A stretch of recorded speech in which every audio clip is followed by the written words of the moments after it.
ಸಿಗುವ ಎಲ್ಲ ಸಾಧ್ಯತೆಗಳು ಹೆಚ್ಚಾಗಿದ್ದಾವೆ ಇವತ್ತು. ಯಾಕಂದರೆ ಈಗ ಎಲ್ಲರಿಗೂ ಅದು ತಿಳಿದ ವಿಷಯ ಆಗಿದೆ.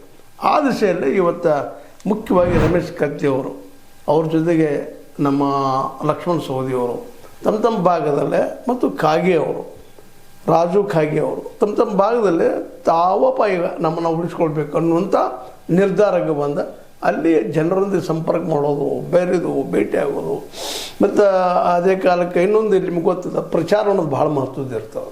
ಯಾಕಂದ್ರೆ ನಾವು ಸಣ್ಣ ಕೆಲಸ ಮಾಡಿದ್ರು ಪ್ರಚಾರ ಬೇಕು. ಅದಕ್ಕೆ ಇವತ್ತು ಪ್ರಚಾರನ ಇಲ್ಲಂದ್ರೆ ಭಾಳ ಕಷ್ಟ ಅಂತ. ಯಾಕಂದ್ರೆ ಪ್ರಚಾರ ಎಲ್ಲ ಕಾಲಕ್ಕೂ ಅದ. ಯಾರು ಪ್ರಚಾರವನ್ನು ಚೆನ್ನಾಗಿ ಮಾಡ್ಕೊಳ್ತಾರೆ, ಯಾರು ತಮ್ಮ ವಸ್ತುವಿನ ಬಗ್ಗೆ ಹೆಚ್ಚು ತಮ್ಮ ಪ್ರಾಡಕ್ಟ್ ಬಗ್ಗೆ ಹೆಚ್ಚಿಗೆ ಜನರಿಗೆ ತಿಳಿಸ್ಕೊಳ್ಳೋ ಪ್ರಯತ್ನ ಮಾಡ್ತಾರೆ, ಅದೇ ರೀತಿ ರಾಜಕಾರಣಿ ತಾವು ಜನದ ಸರವಾಗಿದ್ದಂಥವ್ರನ್ನ ತೋರಿಸ್ಕೊಳ್ಳೋ ಪ್ರಯತ್ನ ಮಾಡ್ತಾರೆ. ಅವರು ಹೆಚ್ಚಿಗೆ ಬೆಳೀತಾ ಹೋಗ್ತಾ ಇರ್ತಾರೆ.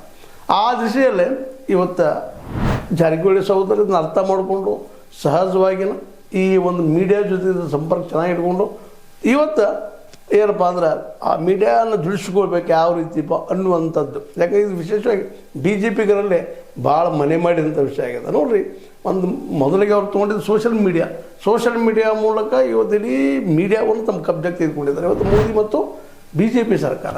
ಅದೇ ರೀತಿ ಈ ಭಾಗದಲ್ಲಿ ಬೆಳಗಾವಿ ಜಿಲ್ಲೆಯಲ್ಲೂ ಸಹಿತ ಮೀಡಿಯಾ ಸರಿಯಾಗಿ ದುಡಿಸ್ಕೊಳ್ತಿರುವಂಥ ನಮ್ಮ ಜಾರಕಿಹೊಳಿ ಬ್ರದರ್ಸು ಸಹಿತ ಇವತ್ತು ಒಂದು ಹಂತದವರೆಗೆ ತಮ್ಮ ಹಿಡಿತವನ್ನು ಸಾಧಿಸಿಕೊಂಡಿದ್ದಾರೆ.